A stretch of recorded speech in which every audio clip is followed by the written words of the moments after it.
जो next chapter है वो करने वाले हैं हिस्ट्री से, क्या लोग सब निपटाएंगे एक साथ। सर हिस्ट्री का अपना चैप्टर 1 है, rise of nationalism in Europe. तो इस चैप्टर तो थोड़ा बड़ा सा है, तो इस चैप्टर को जल्दी से जल्दी कंप्लीट करने की कोशिश करूंगा। तो चलो इस चैप्टर को पहले देखते हैं। तो ये चैप्टर स्टार्ट होता है एक पेंटिंग से। तो भाई इसमें क्या होता है, 1848 में फ्रेडरिक सोरियो एक फ्रेंच आर्टिस्ट रहते हैं जो एक अपनी सीरीज ऑफ 4 प्रिंट, एक चार चार सीरीज करते हैं वो एक ही साथ, वो पेंटिंग 4 सीरीज में वो पेंटिंग बनाते हैं। उनका ड्रीम रहता है कि वो डेमोक्रेटिक और सोशल रिपब्लिक देखें, उन मतलब एक वर्ल्ड पाए। ही कॉल्ड देम, मतलब वो एक वर्ल्ड ऐसा वो चाहते थे कि एक वर्ल्ड ऐसा बने जो एकदम सोशल डेमोक्रेटिक रिपब्लिक ये सब चीजों से भरा हो, लोग इंडिपेंडेंटली लिए जी। Artist of the time of French revolution personified liberty as a female figure. French revolution के टाइम का जो ये पूरी पेंटिंग थी, तो उन्होंने क्या किया कि उन्होंने एक पर्सोनिफिकेशन मतलब दिखाया, मतलब एक मतलब as a figure, as a means क्या बोलते हैं, एक आइडल के रूप में एक फीमेल फिगर को दिखाया, जो लिबर as a statue of liberty हम लोग बोलते हैं। अकॉर्डिंग टू स्टूडियोज और utopian vision, the people of the world are group of distant nation and identify their flag. वो यही इसमें पूरा वो यही डेवलप करना चाहते थे, वो यही दिखाना चाहते थे कि पीपल को अपने नेशंस के लिए ज्यादातर अपनी फीलिंग्स होनी चाहिए, फ्लैग्स होने चाहिए, अपने अपने उन्हें कोई भी रूप में टॉर्चर नहीं करना चाहिए कि वो एक अलग नेशन में, या फिर उनको उनको अपना नेशन स्टेट के बारे में नहीं पता है। Yet during the 19th century, nationalism emerged as a force which brought about sweeping changes. क्या होता है कि अब यार 19th सेंचुरी में एक नया ही नेशनलिज्म आता रहता है, तो उसमें क्या होता है कि हम लोग देखते हैं कि एक नया चेंज दिख रहा है। The end result of this changes was the emergence of nation state in the place of multinational dynastic empires.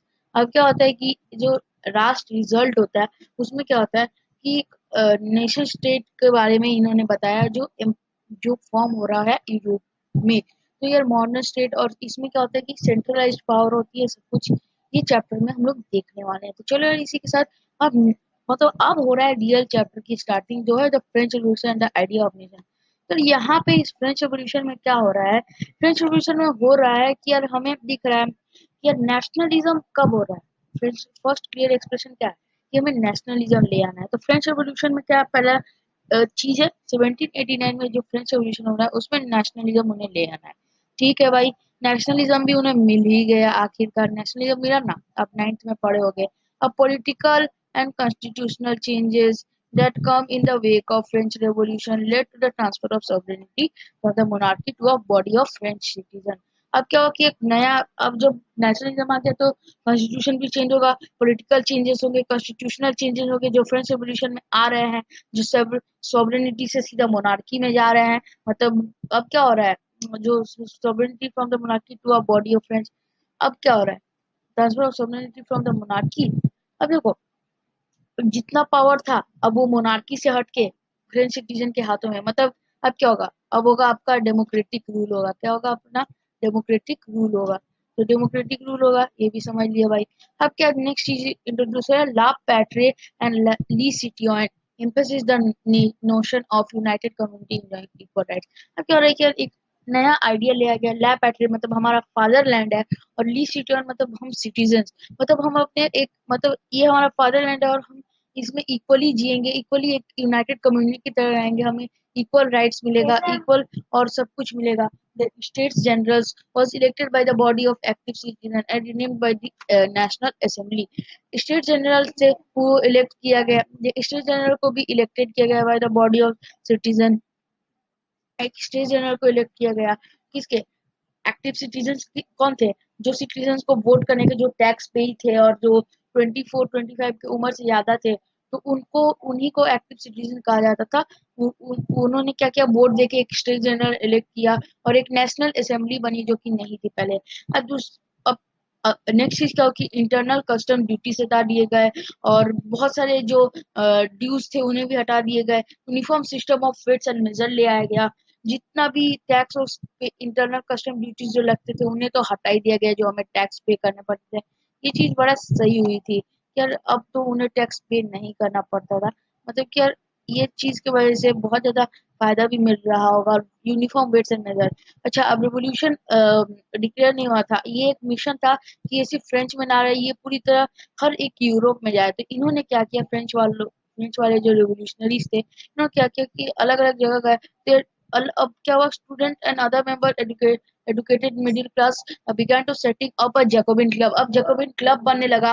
Their active activities and campaign prepared the way from French armies. अलग अलग जगह जब Jacobin club बनने लगा तो क्या हुआ, उनका जो एक्टिविटीज थी वो फ्रेंच आर्मीज के लिए एक तरह से बहुत बड़ी आराम ही रही थी। वो एक तरह से वे प्रिपेयर कर रहे थे फ्रेंच आर्मीज, जैसे हॉलैंड अलग अलग समझो। अब इन्हें पहुंचाना है तो इन्हें अलग अलग जगह तो जाना ही होगा। और ये जो एक्टिविटीज थी उन्हें आराम से फ्रेंच आर्मीज को जगह दे रही थी कि वो अपना जितना भी रैली कर सके। ये सारे जो क्लब्स के मेंबर थे। अब क्या होता है कि कहाँ कहाँ, हॉलैंड, बेल्जियम, स्विट्जरलैंड और इटाली में करते हैं ये सब 1790s में। ओके, सो क्या होता है कि the French armies began to carry the idea of the French ideas idea of nationalism is brought through a return to monarchy। क्या है भाई, सब सब कुछ जो नेशनलिज्म की आइडिया हर जगह पहुंचने लगती है। To return to monarchy, Napoleon had no doubt destroyed and democracy in Europe. अब क्या होता है कि नेपोलियन जो होता है, एक जब मोनार्की फिर से आ जाती है जब नेपोलियन आता है, और वो सारे डेमोक्रेसी को वापस से डिलीट कर देता है। मतलब डिलीट कर देता है, मतलब कि एकदम उसके हटा ही देता है। ये मैंने इजी बोला, डिलीट कर देता है, उसको एकदम हटा देता है, डिस्ट्रॉय कर देता है। और और क्या होता है, but in the administrative fields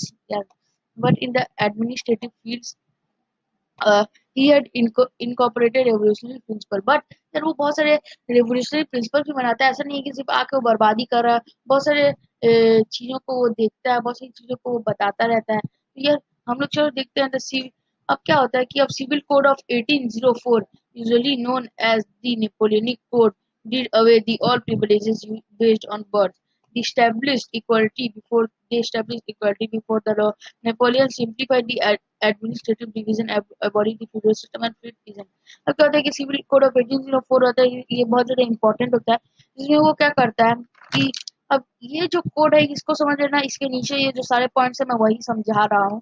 civil code of 1804 में क्या होता है, पहला चीज जो होता है, सारे बर्थ जो प्रिविलेजेस है जो बेस्ड ऑन बर्थ है उसे हटा दिए गए थे। किसी को अब सबके लिए इक्वालिटी थी, इक्वालिटी थी, सबको जो राइट सबको एक ही जैसा मिलेगा, ये भी बात थी। ये भी बात आप लोग सुन लो। और नेपोलियन क्या किया कि सिंप्लीफाइड एडमिनिस्ट्रेटिव डिविजन कर दिया। वो क्या क्या किया, एडमिनिस्ट्रेटिव डिविजन बहुत सारे कर दिए। उसने फ्यूडल सिस्टम को हटा दिया। ये भी आप एडमिनिस्ट्रेटिव सिस्टम को इजी कर दिया, डिवाइड कर दिया कि वो अलग अलग तरह में वर्क हो पाए। फ्यूडल सिस्टम और पीजेंट्स को बिल्कुल सर्वडम और मैन्योरल ड्यू से फ्री कर दिया, मतलब कि उसे कोई भी स्लेव्स नहीं बना सकता था, कोई कुछ मतलब ये नहीं कर सकता। पीजेंट फ्री थे बिल्कुल। ट्रांसपोर्ट एंड कम्युनिकेशन सिस्टम्स को इम्प्रूव कर दिया, जिससे बिजनेसमैन और बहुत सारे प्रोड्यूसर को फायदा भी मिला। और और उनको ये रियलाइज करने का कि यूनिफॉर्म। और उसके बाद क्या हुआ कि बिजनेसमैन को बहुत ज्यादा फायदा मिला। वो इसमें क्या हुआ कि उन्हें ये इसमें उन्हें हुआ कि उनको यूनिफॉर्म लॉ मिला, जैसे कि स्टैंडर्डाइज वेट्स एंड मेजर्स, ये सारी चीजें मिलने लगी। अच्छा भाई, अब इन और अब क्या हो रहा है कि बहुत सारी जगहों पे हाँ, अब क्या हुआ है कि बहुत सारी जगहों पे फ्रेंच आर्मी का वेलकम, यार ये क्या, फ्रेंच आर्मी का वेलकम किया जाता है। मतलब क्यों वेलकम किया जाता है भाई, क्योंकि यार अब उन्हें इसलिए वेलकम किया जाता है फ्रेंच आर्मीज को कि अब उन्हें समझा जाता है कि वो एकदम से इक्वालिटी ही जनरेट कर रही हैं। लेकिन यार यहाँ पे कुछ केस अलग था, यहाँ पे कुछ बात अलग थी। अब फ्रेंच आर्मीज अलग हो गई थी, तो उन्हें फ्रेंच आर्मी को एक हार विंगर्स ऑफ लिबर्टी के साथ किया जाता है। तब यहाँ पे तो कुछ अलग ही अब स्टार्ट हो रहा है। तो ये कहाँ पे होता है, Holland, Switzerland, Brussels means Warsaw में। It become the clear new administrative arranges hand with political freedom. ये सारी चीजें क्या हुआ, लेकिन लेकिन भाई अब एक चीज प्रॉपर नहीं हुई, जिसका था increased taxation, censorship, forced conscription in the French army is required to conquer the rest of the Europe, all seem to outweigh and the advantage of administrative। अच्छा भाई, ये क्या हो रहा है कि अब इसमें वो नेपोलियन कुछ खराब चीजें कर रहा है। टैक्स को बहुत ज्यादा ही बढ़ा दिया गया, सेंसरशिप भी ले दी गई, मतलब हमारे खिलाफ कोई कुछ बोलेगा उसको मुंह बंद करा दिया जाएगा, फोर्स कंस्ट्रक्शन। अब रिक्रूटमेंट होने लगा जबरदस्ती के, जबरदस्ती सोल्जर डालने लगे आर्मी में ये लोग भी। जब ये बात कर रहे हैं कैसे डाल देंगे, नहीं डालने हैं, एकदम नहीं डालना है। तो अब थोड़ा थोड़ा इन लोग को प्रॉब्लम होने लगा कि यार नहीं, ये तो नहीं होना चाहिए, बिल्कुल नहीं होना चाहिए। अब क्या हो रहा है कि अब चलो देखते हैं making of nationalism in Europe. अब यूरोप में नेशनलिज्म कैसे हो रहा है? Germany, Italy and Switzerland were divided into kingdom, duchies and cantons, whose rulers had their autonomous territories. They did not see themselves as a sharing a collective identity or a common culture. देखो, Germany Switzerland के अलग अलग kingdom kingdom थे, whose rulers had autonomous territories। लेकिन देखो उन वो duchies and cantons whose rulers had their autonomous, अब क्या थे कि ये किंगडम्स अलग है लेकिन यहाँ पे रूलर कहीं अलग के आ गए। तो ऑटोनोमस टेरिटरीज थे, तो ये बहुत ज्यादा प्रॉब्लम होने लगा था। मतलब रूलर कहीं अलग है, कोई भी रूलर रूल कर रहा है कोई भी कंट्री को, एकदम तो नेशनल नेशन स्टेट की फीलिंग ही नहीं है इन लोग में। कोई भी रूल यहाँ, हाँ भाई हमारे देश का रूलर कहीं और जाके रूल कर रहा है, भाई तो ये क्या बात है यार? समझो हमारे ही देश के प्रधानमंत्री वो जाके अमेरिका में रूल करेंगे तो होगा? नहीं होगा। The Habsburg empire ruled over the Austria-Hungary. In the Hungary, half of the population spoke Magyar, while the other of the half spoke a variety dialects. The Habsburg Empire was Habsburg Empire में क्या हुआ कि ruled over Austria. This empire ruled over the Austria and Hungary, and the Hungary half of the population spoke Magyar, while the other half of the spoke a variety of dialects. Beside these three dominant groups, there also lived with the boundaries of empire, and the only tie binding these diverse groups together was a common elegance, the aristocracy and the new middle class. Uh, the socially and politically landed aristocracy was the dominant class of the continent. The members of this class were by a common way of life that cut across the regional divisions. Their families were often connected by ties of its marriage, ties if marriages. This powerful aristocracy was, however, numerically a small group, a growth of towns and the emergence of commercial classes whose existence was based on the production or industrialization began in England in the second half of the century, and the parts of the German state it occurred only during 19th. In its wake, a new social groups came to working class population and the middle class made up a industrialist businessman. It was among the educated liberal middle class that the ideas of national unity following the abolition. यार ये सारे points मैंने इसलिए पढ़ लिए कि लगभग related point है। अब क्या हुआ कि बिसाइड दिस अब डोमिनेटेड ग्रुप आने लगे यहाँ पे मेकिंग ऑफ नेशनलिज्म यूरोप में। तो क्या हो रहा है कि यहाँ पे अब धीरे धीरे क्या हुआ कि beside this dominated group they also live the अब they are also live within the boundaries। अब ये dominated groups जो थे वो कंट्रीज के अंदर भी रहते थे। only type binding this diverse group together was a was a common elegance to the elegance to the emperor। अब यार देखो ये डोमिनेंट ग्रुप तो थे लेकिन ये कंट्री के अंदर भी रहते थे, लेकिन इनका कोई कुछ नहीं था कि भाई हमको रूल कर हमारी कंट्री को हमें ही चलाना है, नेशन स्टेट बनाना है, कुछ नहीं था।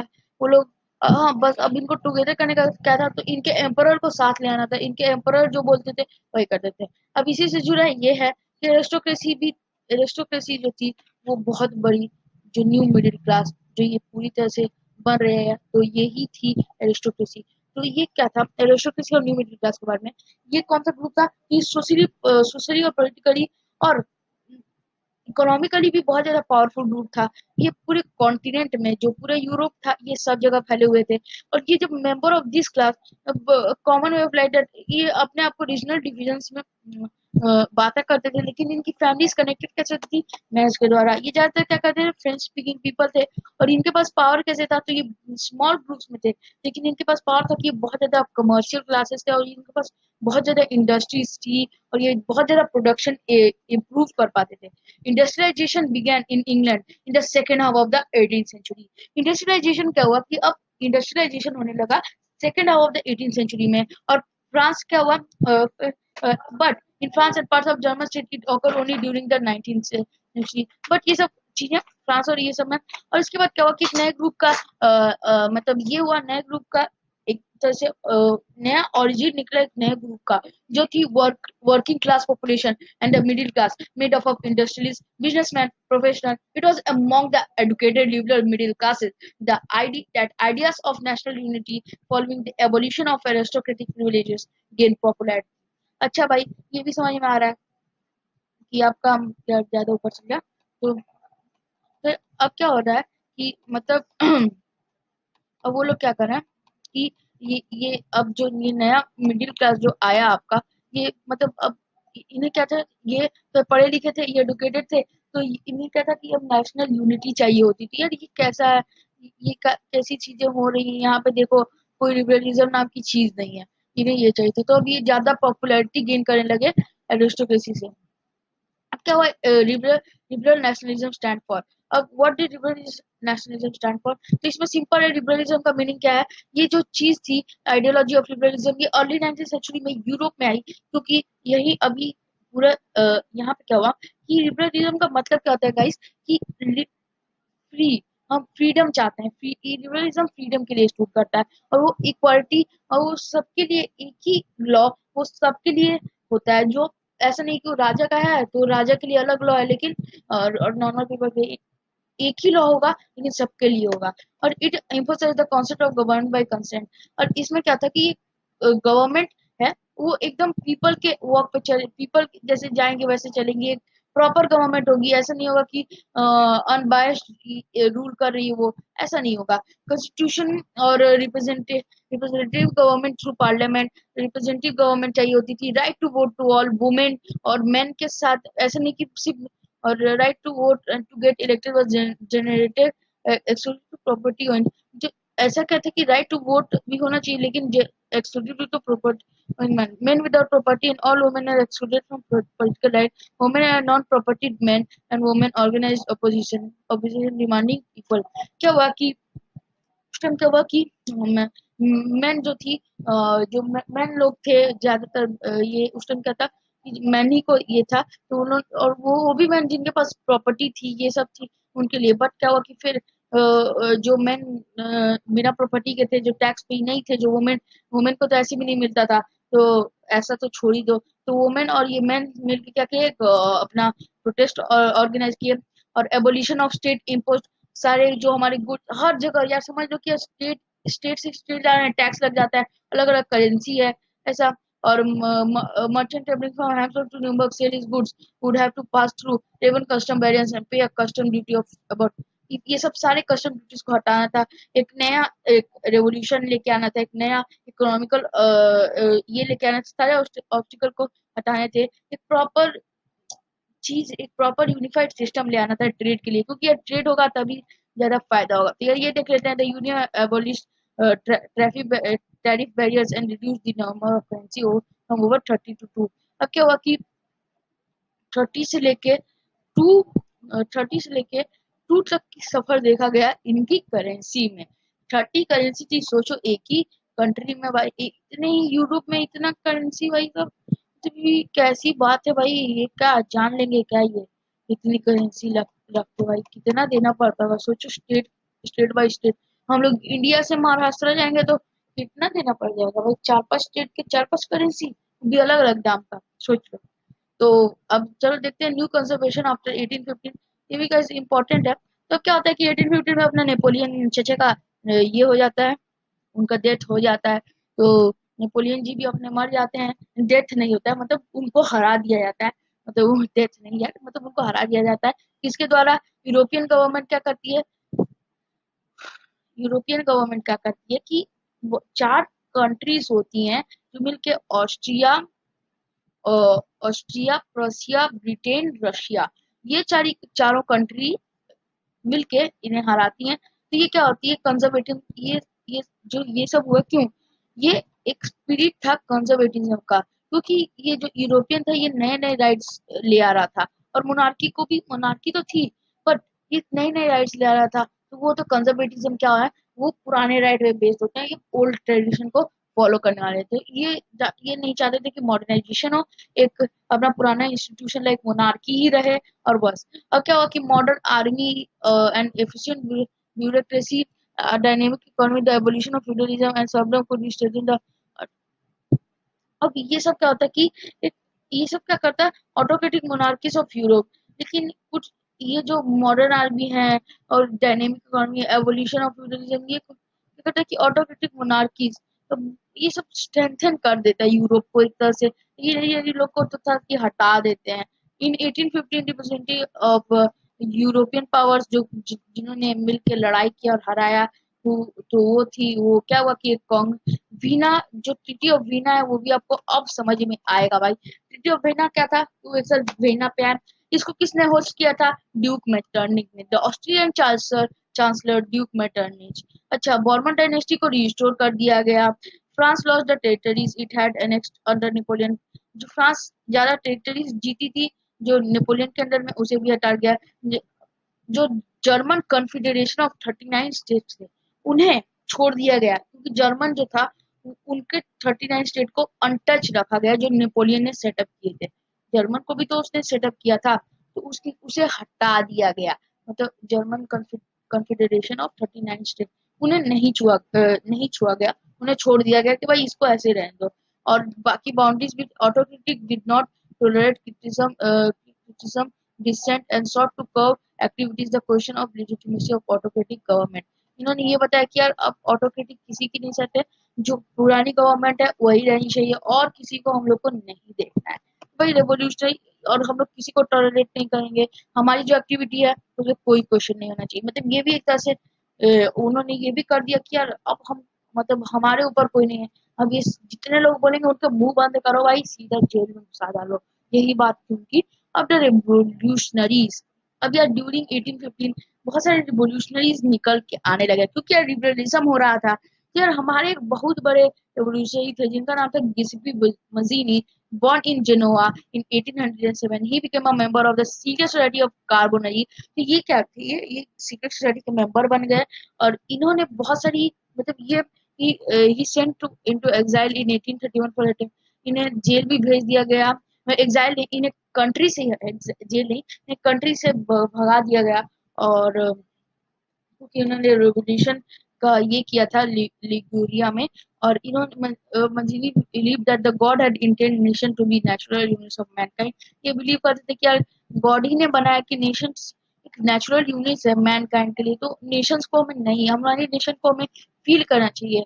तो सीक्रेट सोसाइटी इन्होंने सेल्फ की सेट की जैसे कि जर्मनी फ्रांस ये सब में इनकी दो सोसाइटी यंग यूरोप और एंड बंग और ये बर्न और यंग इटली इन मार्शलीज ये भी हम लोग देख लेंगे भाई साहब। Metternich described as the most dangerous enemy of our social orders.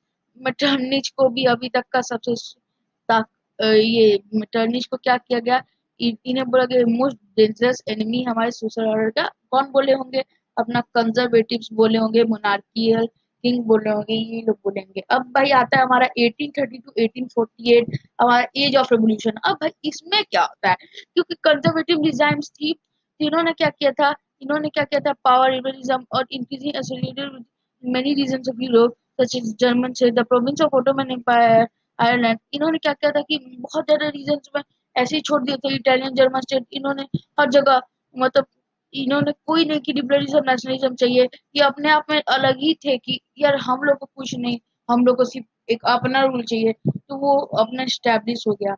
अब क्या हुआ कि इसी में क्या किया जाता है व्हेन फ्रांस sneezes ओ ये all of the Europe rest of the Europe catches cold. ये मेटरनिच ने बोला कौन ड्यूक पंचेनी तो ऑस्ट्रियन चार्जर उन्होंने ऐसा क्यों बोला क्योंकि लिबरलिज्म हो रहा था तो अब हर जगह यूरोप में लिबरलिज्म होने लगा।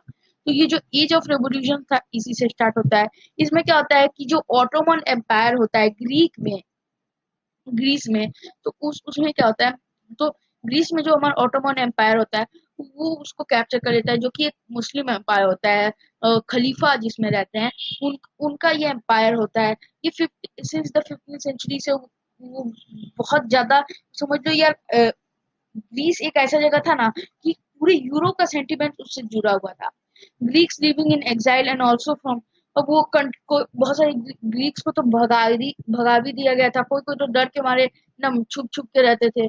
और ऐसे ऐसे एकदम तो क्या हुआ कि पूरी जो कंट्री थी सबको एक साथ नेशनलिस्ट फीलिंग जगाने लगे। बहुत किसी ने डोनेट किया, बहुत किसी ने वॉर किया, फिर वो चल के एक बहुत बड़ा ये बना। और अच्छा, और फिर क्या हुआ अपना, फिर हुआ अपना जो चीज होना ही था, जो चीज होना ही था, जो था हमारा, क्या बोलते हैं, जो था हमारा the treaty of Constantinople. The treaty of Constantinople हुआ। हम लोग ने देखा द ट्रीटी ऑफ कॉन्स्टेंटिनोपोल में क्या था कि ग्रीस को as a independent nation prove कर दिया गया और उसको एक अपने तरह का राइट अपने तरफ से दे दिया गया। अब इसमें क्या हुआ कि जैसे ही लिबरलिज्म बढ़ने लगा, रोमांटिक इमेजिनेशन स्टार्ट हो गया। अब रोमांटिक इमेजिनेशन से आप सब देखे, वो वाली रोमांटिक नहीं, रोमांटिक फीलिंग मतलब अपने कल्चर के लिए। अब ऐसा क्यों था, कल्चर, फोक डांस, ये सब सारी फीलिंग्स जगाने के लिए ये सब किया गया। तो मुझे यार, आप ही अब वंदे मातरम सुनते हो तो आपके अंदर एक फीलिंग आ जाती है। अब अपने कोई पोएट्री सुनते हो पुरानी वाली अपने नेशंस की, तो आपको एक अलग सी फीलिंग आती है। तो इसलिए इन्होंने क्या किया, अब वो सबको मिलके एक रोमांटिज्म वाला पूरा माहौल बनाने लगे, पूरा नेशनलिटी वाला पोएम्स गाने लगे, फोक डांस प्ले होने लगा और एक नेशनलिस्ट फीलिंग स्टार्ट होने लगी। हर जगह प्रोग्राम्स हो रहे थे नेशनलिज्म को लेके। तो यार हम लोग सारी चीजों को देख, समझ लो कि यार हम ही लोग यहाँ पे सारी चीजों को देखते हैं। यार यहाँ पे ये हो रहा है, यहाँ पे ये हो रहा है, प्रोग्राम 15 15 अगस्त को सारे प्रोग्राम होते हैं, तो अपना उस दिन अलग ही लगता है। बाकी दिनों को छोड़ो, वो दिन अपना अलग सुनहरा लगता है। तो यार romantic artist and poet generally वो लोग एक ऐसा ग्लोरिफिकेशन जैसा माहौल क्रिएट कर रहे थे। ये एक साइंस टाइप की थी, क्योंकि ये फोकस करी थी कि अपने, कि यार हमारे ये इंस्टीट्यूशन है, हमारे ये इमोशंस जोड़ रही थी। तो यार ये फोक सॉन्ग्स, फोक डांस, ये सारे एक अलग स्पिरिट थे नेशन के लिए, एक अपनी फीलिंग्स थी जो हमारे म्यूजिक लैंग्वेजेस में हमें बयां कर रही थी। तो रशियन लैंग्वेज इम्पोज्ड एवरीवेयर। तो कि यार इसी से क्या होता है कि रशियन लैंग्वेज था, रशियन का रूल था, तो उन्होंने क्या किया, हर जगह इम्पोज कर दिया गया। मैंने कहाँ पे, पोलैंड में। तो many member of clergy in Poland began to use language as a weapon. अब देखो वहां पे पोलैंड में बोला गया कि यार चलो तुम लोग का पोलिस का ये हटाओ, पोलैंड का लैंग्वेज को हटाओ, हम लोग का रशियन लैंग्वेज चलेगा। तो मेनी मेंबर्स जो थे वहाँ के क्लर्जी वाले, सब सबने बोला हम कुछ नहीं सहेंगे, हम लोग अपना लैंग्वेज को ही अपना, वो लोग अपने में बात करने लगे, अपने में बहुत सारे। So as a result, a large number of priests and bishops were put in a jail or sent in Siberia by Russian authorities for their refusal to preach and तो भी उन्होंने क्या, तब क्या किया, रसियन हार के भी क्या किया, बहुत सारे प्रीस्ट बिशप्स को जेल में भेज दिया गया साइबेरिया में। और क्योंकि वो उनकी बात नहीं मान रहे थे, लेकिन तो भी अपना ये रेवोल्यूशन चलता रहा। अब hunger hearts even popular reward, भाई दुख के, अब देखो इतना कुछ यूरोप में हो रहा था, इस सब में क्या हुआ, अनएम्प्लॉयमेंट भी बढ़ रहा था, पैसे का बहुत ज्यादा, तो एक ग्रेट इकोनॉमिक डिप्रेशन बन रहा था 1830s में। तो ये बना भी, इसका नाम था great economic hardship in Europe. First of हम 1960 was enormous increase in population. अब क्या कि यार यूरोप में अपना एक और प्रॉब्लम हो गया, पॉपुलेशन भी बढ़ने लगा। और बहुत ज्यादा कंट्रीज में, अब यूरोप में बहुत ज्यादा कंट्रीज भी थी वहां पे। अब क्या हुआ कि अब तब क्या होगा कि अब एम्प्लॉयमेंट भी नहीं जनरेट हो रहा था, पॉपुलेशन, रूरल पॉपुलेशन क्या होने लगा, भाग के जाने लगा आपका शहर में। अब शहर में भी जाने लगा, तो समझ लो कि यार ऐसा हुआ कि फूड शॉर्टेज की वजह से अनएम्प्लॉयमेंट हो गया कि पेरिस के जो पॉपुलेशन थी वो रोड पे आ गई, पूरा रोड ही भर गया पूरा। सोच लो। अब national assembly in national assembly program the republic granted to all adult males 92। अब इसमें भी क्या हुआ कि अब जो नेशनल असेंबली थी, इसने क्या किया कि अब सबको दे दिया, all males adult, all males adult guaranteed right to work. अब क्या हुआ कि इसमें अब नेशनल असेंबली ने बोल दिया, सब सफरेज दे दिया कि अब आप लोग वर्क कर सकते हो, 21 के ऊपर लोग जो है वो राइट टू वर्क भी मिल गया। अर्लियर 18, अब इसमें होता है 1845 का, ये आपको क्वेश्चन मिल जाता है, वेवर्स इन सैलेशिया। अब इसमें क्या होता है कि एक ये रिवॉल्ट होता है टेक्सटाइल जो वीवर्स होते हैं उनका, कॉटन वीवर्स का, कि यार ये कॉन्ट्रैक्टर्स ने हमें बोला कि यार इसने बोला कि रॉ मटेरियल सप्लाई कर दिया, हमें ऑर्डर दे दिया for finished textile.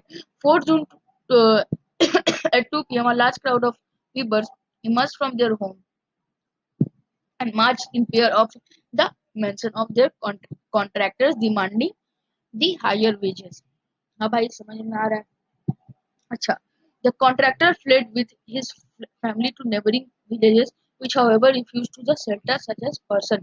He क्या हुआ कि कॉन्ट्रैक्टर वहां से भाग गया और वो अपने फैमिली के साथ कुछ और विलेज में चल गया, क्योंकि यार उसके मैंशन में जाके वो हायर वेजेस डिमांड कर थे। फिर समझो उसको काम करने लगी, वेजेस इतना कम है, उस टाइम एक अलग इकोनॉमिक हार्डशिप चल रही है, तो वो भाग गया कॉन्ट्रैक्टर अपना फैमिली को लेके अलग।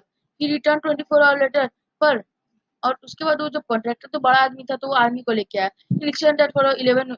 अब क्या हुआ कि आर्मी को लेके आ गया वो पूरा तरह से। तो अब इसमें क्या होता है कि आर्मी करती है तबाह, पूरे व्यूवर्स को गोली मार के 11 व्यूवर्स की जान ले लेती है। ये हमारा रहता है ये। तो गाइस यार, ये हमारा टॉपिक क्या हुआ, क्लियर हो गया। क्या हुआ गाइस, टॉपिक क्लियर हो गया। हम नेक्स्ट बढ़ते हैं 1848 रिवॉल्यूशन ऑफ रिबलर्स में। रिबलर्स रिवॉल्यूशन क्या होता है कि जब poor unemployment and starving peasants and workers in many European countries in the year 1848, a revolution led by the educated middle class was under। तो देखो, अब रिवॉल्यूशन 1848 में क्या होता है, रेवोल्यूशन ऑफ रिबलर्स होता है। जो रिबलर्स कौन थे, जब रिबलर्स वो थे जब लिबरल्स वो थे जो फ्रीडम की डिमांड कर रहे थे। तो पुअर और अनएम्प्लॉयमेंट रीजन से वो ऐसे ही भूखे मर रहे थे, क्योंकि यार अपना अलग ही इकोनॉमिक हार्डशिप आ गया था। तो European country in the year revolution led by the educated middle class underwear. अब इसमें क्या हुआ कि ये एजुकेटेड मिडिल क्लास इनके सपोर्ट में अपना ये करता है अपना रेवोल्यूशन ले आता है। Men and women combined their demands for the constitutionalism with the national unification। उन्होंने अब ये भी डिमांड, अब इसी के साथ वो अपना और एक और डिमांड डाल दी है कि यार हमको नेशनल यूनिफिकेशन भी चाहिए, हमको कॉन्स्टिट्यूशन भी चाहिए। They drafted a constitution for German nation to be headed. अब वो लोग अपना में ही कॉन्स्टिट्यूशन बनाने लगे, मतलब यूरोपियन पीपल की जर्मन नेशन। अब ये जर्मनी का बात है कि they drafted a constitution for a German nation. उन्होंने क्या किया कि जर्मन नेशन के कॉन्स्टिट्यूशन बनाया, headed by a monarchy subject to parliament. और इन्होंने ये बना के क्या किया, पार्लियामेंट में ले जाके देने लगे। वो मार्च करके गए वहां पे। Wilhelm folk king of Persia rejected it and joined other monarchs to oppose the elected assembly. Wilhelm folk king of Persia थे, उन्होंने ये क्या किया कि रिजेक्ट कर दिया कि भाई ये ड्राफ्ट जो ये इन्होंने कॉन्स्टिट्यूशन ड्राफ्ट किया ये हम नहीं। और वो छोड़ के क्या किया, अदर मोनार्क को ज्वाइन कर लिए इस इलेक्टेड असेंबली को अपोज करने के लिए। और अपोजिशन में, while the opposition of the aristocracy and military became the stronger and the social basis of parliament eroded। अब एरिस्टोक्रेसी तो इनके एकदम अलग ही में थी, इनके सपोर्ट में थी ही नहीं। और मिलिट्री जो थी वो भी अपना स्ट्रॉन्गर थी, तो इनको क्या किया कि पार्लियामेंट को हटा दिया गया। The issue of extending political right to women was controversial on within. अब देखो, वुमेन को क्या था कि उनको पॉलिटिकल राइट चाहिए थे, तो वुमेन भी अपना फॉर्म करने लगी। क्या, क्लब फॉर्म करेंगे। Women have form their own political association, founded newspaper, meeting and demonstration. Women were admitted on as on only as a observer to stand to the visitor।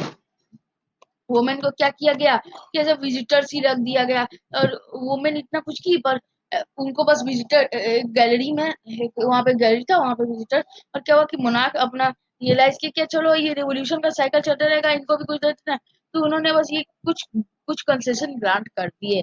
अब making of Germany and Italy होती है guys, हमारा ये भी complete हो गया है भाई। गाइस ये भी कंप्लीट हो गया है। ये ये पूरा चैप्टर एक तरह से रिलेट कर रहा है। ये देखो, यहाँ से रिलेट करते हुए आया है यहाँ पे जो रेवोल्यूशन था, क्योंकि यहाँ पे इनके लिए ये कर रहे थे। अब देखो जो ये है यहाँ पे रिलेट करेगा, क्योंकि ये जर्मन कॉन्स्टिट्यूशन के बारे में हो रहा है। तो अब क्या होता है, तो अब देखते हैं। तो अब क्या होता है कि ये जो एसोसिएशन जो पूरा फॉर्म हुआ रहता है, इन्होंने जो क्या हुआ कि the national Europe move national Europe move from its association with the democratic and revolution.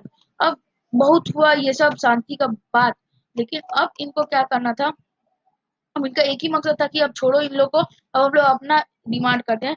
तो अब German they can observe in the process by which Germany and Italy came to be unified as a nation state. अब अब क्या हुआ कि अलग अलग अब नेशनलिस्ट फीलिंग्स आने लगी जर्मन के भी जर्मन मिडिल क्लास में भी अलग अलग। तो उन्होंने क्या किया कि नेशन बिल्डिंग के लिए अपना ये स्टार्ट कर दिया। तो अब इसमें क्या होता है, ऑटो वन बिस्मार्क जो रहते हैं ऑटो वन बिस्मार्क वो इसमें बहुत बड़ा प्ले करते हैं अपना रोल। तो इसमें क्या होता है कि ऑटो वन बिस्मार्क आते हैं, अपना बहुत बड़ा ये प्ले करते हैं, और उसके बाद वो क्या करते हैं, आर्मी को लेके जाते हैं, और वो सब पर्शिया क्या करता है, पूरा एक पर्शिया को रिप्रेजेंट करते हुए वो लीडरशिप ये ले लेते हैं कि भाई हम अब करेंगे जर्मनी का यूनिफिकेशन। तब यूनिफिकेशन में वो एक नेशन स्टेट हो जाएगा। तो ये क्या करते हैं, एक लड़ाई होती है, 3 ठो वॉर होता है ऑस्ट्रिया, डेनमार्क और फ्रांस के साथ, जिसमें वो विक्ट्री मिल जाता है और यूनिफिकेशन का प्रोसेस हो जाता है। Nation building process in Germany है demonstrated of Persian state power. अब क्या होता है कि आपका पर्शियन का भी पावर बढ़ जाता है, और ये new state placed a strong emphasis on modernising the currency bank. और देखो एक नया, अब इसमें क्या होता है, एक नया स्टेट यूनिफाइड स्टेट हो गया है, तो अब इसमें क्या होगा, मॉडर्नाइज करेंसी होगी, बैंकिंग होगा, लीगल जुडिशियल सिस्टम होगा। तो ये सारी चीजें जर्मनी में भी हुई। समझो यार, आपकी कंट्री इंडिपेंडेंट हो रही है तो ये सब चीजों पे ध्यान देगी, जो कि एक बहुत अच्छी बात है। तो यार ये सारी चीजें हो गई। तो यार अब इसमें क्या होगा, अब इसमें क्या होगा कि अब इटली यूनिफिकेशन हम लोग देखेंगे। अब like Germany, Italy had to long history of political fragmentation. देखो यार, हिस्ट्री में भी इटली में भी हिस्ट्री तो ये है, इटली में भी बहुत ज्यादा बड़ा एक हिस्ट्री है। तो भी हिस्ट्री ये है कि इटली जो है, इटालियन स्टेट्स है, वो बहुत ज्यादा एकदम अलग तरह से स्कैटर्ड है। उनमें क्या है कि वो एकदम 7 स्टेट में डिवाइडेड है। हाँ, और जिसमें से एक हैम्सबर्ग एम्पायर ही है, जो कि उनका अपना एक प्रॉपर, जो कि सर्डेनिया और पेडमोंट में ही है, बस इतना सा बात है। और यार इटालियन लैंग्वेज है not acquired on one common form still there mineral. और यार जो इटालियन, अब समझो यार, इंडिया में इंडियन हिंदी हिंदी इंडिया का कोई प्रॉपर लैंग्वेज नहीं है, क्योंकि नेशनल लैंग्वेज ऐसे इसमें प्रूव किया गया कि जो लोग जहाँ से हैं वैसे प्रूव। तो भैया ब्रिटेन का है इंग्लिश एक नेशनल लैंग्वेज है, तो वहाँ का वही होगा। यहाँ पे ज्यादातर लोग ज्यादातर ये करते हैं, प्रेफर करते हैं, तो यहाँ का वही होगा। तो उस टाइम वहाँ पे कोई नहीं था, मतलब अब समझो डिवाइडेड है अलग अलग 7 स्टेट में, तो वो लोग अपना वहाँ पे कोई ये रूल कर रहा है, कोई वो रूल कर रहा है, तो वो लोग अपना ही बोलेंगे भाषा। तो अभी इसमें गिसिपी मजीनी तो इटली के थे, तो उन्होंने क्या किया, इसके लिए अपना यूनिटरी इटालियन रिपब्लिक का एक प्रोग्राम चला दिया, young Italy for the dissemination of his gold. अब उन्होंने यंग इटली जो अपना था स्टार्ट कर दिया। The failure of revolutionary uprising both in 1831 mean that the mantle now fell on Sardinia Piedmont under its ruler King Victor Emmanuel II to unify the। अब क्या होता है कि जो वॉर भी होती है, विक्टर इमानुअल टू रहते हैं, उनके अंडर ये सब हो रहा होता है। Italian offer them the positively economic development and political dominance, and Italy was neither a revolutionary और nor a democrat. Italy was not Italy was Italian population among whom rates of disease were high and remained blissfully unaware of liberal nationalist ideology। देखो यार, क्या हुआ कि ये अब जो जितने स्टेट्स है, अब उनको एक वॉर की तरह में रेवोल्यूशनरी, तो फिर फेलियर ऑफ रेवोल्यूशनरी। अब देखो रेवोल्यूशन हुआ, उनको सर्डेनिया पेडमोन उनके रूलर में गिरा। फिर इटाली ने क्या किया कि इकोनॉमिक डेवलपमेंट का भी ये अर्ज किया, तो उनको भी वो सारी चीजें मिल गई। और दूसरी बात ये है कि वो ना डेमोक्रेट थे, वो ना रेवोल्यूशनरी थे। इटाली वो एक तरह से अपने नॉर्मल पॉपुलेशन के साथ जीना चाहते थे। वहाँ पे इलिटरेसी बहुत ज्यादा हाई थी, लेकिन तो भी वहाँ के लोग ये सब चीजों से अनवेयर थे कि लिबरल है।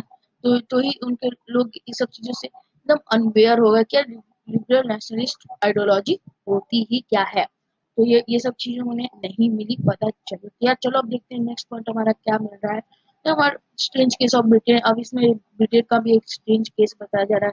तो यार जल्दी से इसको भी हम लोग देख लेते हैं, कैप्चर जैसे कर लेते हैं। तो इसमें क्या होता है कि एक नेशन स्टेट रहता है। तो सब scholar have argued this great model of nation state, बहुत सारे स्कॉलर ने आर्ग्यू किया। तो एज अ लॉन्ग रिजल्ट क्या हुआ कि there was no Britain nation prior to 18th century. अब क्या हुआ कि ब्रिटेन नहीं रहा, अब उनको क्या कहा, उसको United Kingdom of Great Britain, अब उसका यूनिफिकेशन हुआ। Mean in effect the England was able to impose its influence on Scotland. अच्छा, अब इसमें क्या होता है, the act of union sign होता है द एक्ट ऑफ यूनियन, इसमें क्या होता है एक्ट ऑफ यूनियन में कि यूनाइट एक्ट ऑफ यूनियन होता है, एक्ट ऑफ यूनियन में होता है कि आपका समझ लो कि ये आपका समझ लो कि आपका एक तरह से एक आपका ये है इंग्लैंड और ये है आपका ये आपका स्कॉटलैंड। तो इसी अंदर में यूनाइटेड स्कॉट ये आपका इंग्लैंड है, ये आपका स्कॉटलैंड है। तो इसको उठा के अब इसको यहाँ पे डाल दिया जाता है, इंग्लैंड के अंदर में ऐड कर लिया जाता है ब्रिटेन के अंदर में। तो ब्रिटेन क्या करता है, इसको भी ले लेता है और उसके बाद क्या करता है एक्ट ऑफ यूनियन की तरफ है जो अपना बना देता है यूनाइटेड किंगडम। और इसके अंदर भी क्या होता है, वो अपना सारा जो रूल्स होता है उस स्कॉटलैंड के अंदर भी इम्पोज कर देता है। अब क्या होता है कि British parliament dominated by the English members. अब जो दूसरा चीज होता है कि ब्रिटिश पार्लियामेंट इंग्लिश मेंबर से भी डोमिनेटेड थी। अच्छा भाई, तो वो भी ये सब ये आखिरकार जब वोटिंग एक तरह से वोट होता है कि यार ये एक तरह से जो इंग्लिश थे वो थे अपने अलग, और वो बोल रहे थे कि यार हम लोग आइलैंड का ये बात हो रहा है, तो वो बोल रहे थे कि यार हम ये करवाएंगे, क्या बोलते हैं कि हमको वोट करवा दो। फिर इंग्लिश मेंबर ज्यादा थे और उनके ये थे तो ऐसे भी आने रहे थे, तो ये भी हुआ कि स्कॉटिश मेंबर्स, तो ये भी हुआ कि इनके अंदर में ऐड हो गया। Ireland was forcibly incorporated into United kingdom. अब आयरलैंड को जबरदस्ती यूनाइटेड किंगडम में डाल दिया गया 1801। ब्रिटिश फ्लैग भी इम्पोज कर दिया गया, नेशनल एंथम हो गया आपका। द इंग्लिश लैंग्वेज और actively promoted as the older nation survive only as a subordinate partners on the visualising the nation. अच्छा भाई, विजुअलाइजिंग द नेशन में क्या होता है कि अपनी स्टैट एक नेशन को विजुअलाइज किया जाता है एक बार फीमेल फिगर या फिर एक पर्सन या फिर पोर्ट्रेट या फिर एक स्टैचू की तरह से, क्या ये हमारी इसके आइडल पे पूरा कंट्री बेस्ड है। जैसे कि समझ लो कि फीमेल एलिगरी को ज्यादातर देखा जाता है क्योंकि यार हम लोग मानते हैं कि फीमेल्स एक तरह से हमें जन्म देती हैं, हमें पालती पोसती हैं, तो इसलिए हमें फीमेल्स माँ को कहते हैं। तो इसमें क्या होता है, Christian Marianne popular Christian name which underline the idea of people nation. तो मेरियनी किसका नाम है, ये दिया जाता है फ्रांस के फीमेल एडिटरी का। तो इसमें आप बहुत सारे देखते हो। और एक जर्मेनिया जो होता है, जर्मेनिया क्या होता है, आपको ओक वुड देखने को मिल जाता है और तलवार, ये सब होता है ब्रेवरी का साइन। ओक वुड क्या होता है, जर्मन में ब्रेवरी का साइन होता है, तो सब यहाँ पे देखने को मिल जाता है। तो इसीलिए हम लोग विजुअलाइजिंग द नेशन को what are why visualising the nation was important. So इसलिए ताकि एक नेशन स्टेट एक नेशन एक नेशन नेशनलिज्म की फीलिंग डेवलप हो, प्लस एक हम लोग अपने कंट्री के प्रॉपर आइडल पे चल सकें। ये चीज थी, प्रॉपर कॉन्स्टिट्यूशन के रूल पे चल सकें, सारे रूल्स को फॉलो कर सकें। तो ये हमारा था, ये हमारा ये भी टॉपिक क्लियर हो गया है। अब हम लोग नेशनलिज्म एंड इंपीरियलिज्म को देखते हैं। अब क्या होता है कि जब जैसी 19th सेंचुरी के आसपास में क्या होता है, no longer idealist liberal democratic sentiment of past but became a narrow creed with limited ends. अब ये सब तो छोड़ो। अब क्या होता है, एक बहुत बड़ा चीज होता है, एक बहुत बड़ा टेंशन का एरिया होता है जो कि होता है बालकंस। हमारा होता है क्या, बालकंस। बालकंस की ये गाइस वो एरिया होता है, ये वो एरिया होता है, समझ लो यार, ये हमारा एक ये आपका है एशिया, ये आपका है अफ्रीका, और ये यहाँ से जो एरिया जा रहा है, यहाँ पे एक छोटे छोटे है, ये है बाल्कन्स का एरिया। ठीक है, ये आपका यूरोप है, इसको यहाँ पे ट्रेड करने जाना है, लेकिन यहाँ पे हमेशा झगड़ा लड़ाई। इनको क्या करना है, पहले इन बाल्कन्स को कैप्चर करना होगा, तभी यहाँ पे जा पाएंगे ट्रेड के लिए। तो फिर ये एशिया बहुत रिच है और अफ्रीका बहुत ज्यादा रिच है मिनरल्स में ट्रेड के लिए, तो इसलिए इनको यहाँ पे जाना रहता है। तो इनको क्या करना होगा, पहले बाल्कन से लड़ाई करना होगा। तो अब क्या होगा, बाल्कन से जब ये लड़ाई करेंगे तो इनको क्या होगा, बाल्कन एरिया एक कंफ्लिक्ट का था कि यार हम यहाँ पे बहुत सारी कंट्रीज का ये था कि यार हम जाएंगे। और इसका कंट्रोल किसके अंदर में था, ऑटोमन एम्पायर ने इसको कंट्रोल करके रखा था। ये एक तरह से अलग ही एरिया बन चुका था। और बाल्कन एक जो बाल्कन के कुछ कुछ स्टेट्स थे, जो यहाँ पे स्टेट्स थे, कुछ कुछ छोटे छोटे ऐसे डॉट डॉट करके यहाँ पे ये पूरे स्टेट्स थे, ये खुद ही में एक जेलस से, इनमें खुद ही लड़ाई होती रहती थी। क्योंकि एक दूसरे की टेरिटरी एक्सपेंड करना चाहते थे। तो यहाँ पे यूरोप का तो एक अलग ही हाल था कि यार उनको भी यहाँ से जाना था, ट्रेड का भी प्रॉब्लम था। पर यार यही चीज क्या हुई, but the idea that society should be organised into nation and came to accept it as a natural and universal. ये तो चीज बाद में है, लेकिन फिर क्या हुई, इसी की वजह से हम लोग का हो गया आपका, क्या हो गया आपका वर्ल्ड वॉर, WW1 आपका हो गया WW1, जो कि बहुत बड़ा हमारा मैटर हो गया। क्योंकि यार ये अगर नहीं होता तो इतना कुछ प्रॉब्लम नहीं हुआ था, लेकिन छोड़ो, लेकिन एट लास्ट हमारा नेचुरली और यूनिवर्सली यूनि मतलब पूरी तरह से हमारा नेशन स्टेट फॉलो हो गया। तो गाइस आज के वीडियो में इतना ही। चैनल को लाइक कर देना, सब्सक्राइब कर देना, और यार हमारे वीडियो को देख लेना। तो यार इसमें हम लोग अब अपने नोट्स को डाल देंगे अपने वेबसाइट्स पे, तो वेबसाइट पे जाके नोट्स को देख लेना फटाफट से। और यार अपनी इंस्टाग्राम की आईडी को भी जाके सब्सक्राइब कर देना। यार हम लोग बहुत ज़्यादा मेहनत करते हैं। इंस्टाग्राम का भी सब लिंक इन डिस्क्रिप्शन है, डिस्क्रिप्शन में लिंक दी हुई है, जाकर चेकआउट कर लो जाके जल्दी से जल्दी। इंस्टाग्राम को भी आप देख सकते हो यार, हमारा इंस्टाग्राम, तो आप जाकर देख लेना एक बार से। ओके, ये मैंने साइन बना दिया। तो आज के चैप्टर में इतना ही, मिलते हैं अगले वीडियो में। Till then good bye, nice day. अगला वीडियो बता दो किस चीज़ का बनाऊंगा, बना दूंगा जल्दी से जल्दी, आपको मिल जाएगा वीडियो। मिलते हैं अगले वीडियो में। Till then good bye.